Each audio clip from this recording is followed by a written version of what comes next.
It's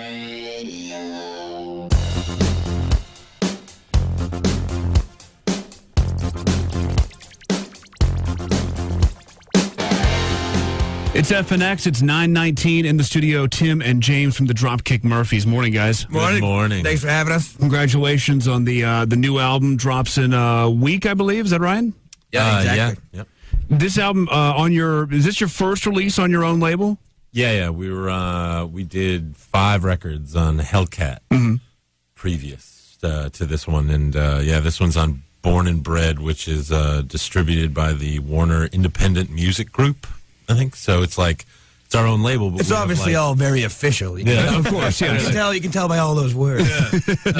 Now, your own label, does that mean that you eventually want to look at signing bands? I don't think so. I don't think that's the idea. I think the idea is just to be able to do things on our own, you know. And also, the independent label group usually caters to labels and people who want to sign bands, but they also, bands like us in a unique position where we feel like we can sell ourselves better than another label could, and we've always been very hands-on with everything about the band anyway. Sure. They're all about stuff like that, so it's not like we're going to be we've been joking about how we probably have a P.O. box full of demos ever since it said that. Sure, yeah. But it's not like that. Yeah, I would be really outspoken if I were you guys about, no, we're not trying to sign bands right now. And that way you're not, getting hit in the head with demos while you're on stage. Maybe we'll find some. Maybe we'll get some good demos. We'll find a hidden gem, maybe. Has that transition been easy for you guys into, was it just hey, we got our own label now, we can do whatever the hell we want, or did it make it harder that... Well, like James said, we were always pretty hands-on as far as, even when we were on Hellcat, we were doing a lot of things ourselves, as far as, promoting and just, recording and where we go and who we work with and everything. So, I mean, this kind of just allows us to do it guilt-free, I guess. We all suffer heavily from the Catholic guilt in our band, and, we can get away with it scot-free now, just doing what we want and not having to really answer to anybody but ourselves, so. Tim and James from the Dropkicks in the studio. Their new album drops next week. We're going to play, I'm shipping up to Boston here in just a few. Your fans are, for lack of a better term, insane about the band. I mean, they're just absolutely nuts. When did you realize in your career that you were really connecting with, and have you made a conscious effort to stay connected to your fans, or do you guys just do what you do and they just hang with you? A little bit of both, I guess. We will continue to do what we do as long as they continue to hang with us, I guess. And like you said, our fans are insane, loyal, almost to a fault occasionally. Let's Go Murphying our friends who we bring on the road with us off the stage. Mm-hmm. But we constantly are conscious of our fans, because without them we couldn't keep it going. We've said a million times that they're the 8th member of the band. How many people do we even have now? Is 8th still? That's still accurate. That still applies. Let's say we have 2 members of the 30 that are in the band. Exactly.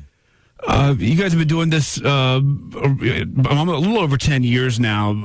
Is there going to be a point where you just physically can't do the Dropkick Murphys anymore? I feel like I'm getting there, and I'm only 28 years old, and my knees... I was at the park with my dog the other day, and I thought I was just going to collapse, and I couldn't think of what it was from, and then I realized I've been doing this for 10 years, and maybe it has, maybe a little bit of wear and tear is possible.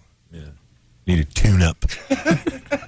How far in advance, when you get around, St. Patrick's Day, how far in advance do you lock in gigs? Because you have to be one of the most demanded bands out there to play a variety of venues and probably cities. I've been told recently that we're one of the only bands that doesn't lock things down a year ahead of time. We'll go over to Europe and we'll be riding on these crummy buses, and they're like, yeah, bands book these buses 2 years in advance when they book their tour, We usually do it, at least we find out about it months in advance, but that's about it. Just enough time to get a bunch of phone calls from whoever is in the area. Just enough time to get to the venue. That's all you need. All I know is that my dad seems to know my schedule before I do half the time. They'd be like, "Hey, you're gonna be in Buffalo next weekend." My dad's got those Google alerts. So anytime somebody mentions the Dropkick Murphys, he gets an email about it. So I get these weird calls. He's like, "Oh, I hear you're playing a show over at and nobody's even told me about it yet." I don't know. You're like, we are? Yeah, it's going to be awesome. Thanks, Pops. Tim and James from the Dropkicks. Their new album is The Meanest of Times. It comes out a week from today. It's their first album on their own record label. Congratulations on it. It's really awesome, you guys. And, we'll hear the lead-off track from that's called "I'm Shipping Up to Boston." Is there other than what the title suggests? The state of Massachusetts is the track, Charlie. Is it the state of Massachusetts? Yeah, you're high. Shipping up to Boston is not new. Well, no, I thought you were just going to play that for old time's sake. No, I pulled that up, and I was like, and I could have sworn I asked you, and you're like, yeah, but Oh, you're just getting it confused with that song of ours that was featured in that Martin Scorsese movie. Yeah, that's probably because I was reading that earlier. So, in the state of Massachusetts down here at the bottom, but. Do you go? Let's say you're Sandy on tour in Europe, and you go to Ireland. Are people in Ireland? Do they think you're legit? I think is what I'm trying to say. Not so nice. You'd be surprised. They're pretty much wherever we go. It's a pretty steady thing. I mean, they seem to appreciate what we're doing. I mean, regardless of the fact that we're a bunch of American idiots playing the music that came from them. But also, it seems like people in America are quicker to call us. Quicker to tell us that we're trying to be Irish, which is just a ridiculous statement in and of itself. But the attitude about it over there is just that, Ronnie Drew, who actually sang on our new album, said it was when we first met him. He said, "Don't ever let anyone tell you that you're doing anything wrong because you're just passing the music on to another generation." Right. Yeah. And so, yes, they think we're very legit as far as I can tell. Yeah, good. State of Massachusetts, Dropkick Murphys. It's their new one. Tim and James, thank you so much for getting up early. We really appreciate it. Thanks for having us, man. You guys have day jobs? No. Not good. This thing is a full-time job. Good for you. They got to the radio station before 10. That's a job. Yeah, that's a job unto itself. When they can barely walk and all that. Nice work, guys. Dropkick Murphys, State of Massachusetts. It's FNX.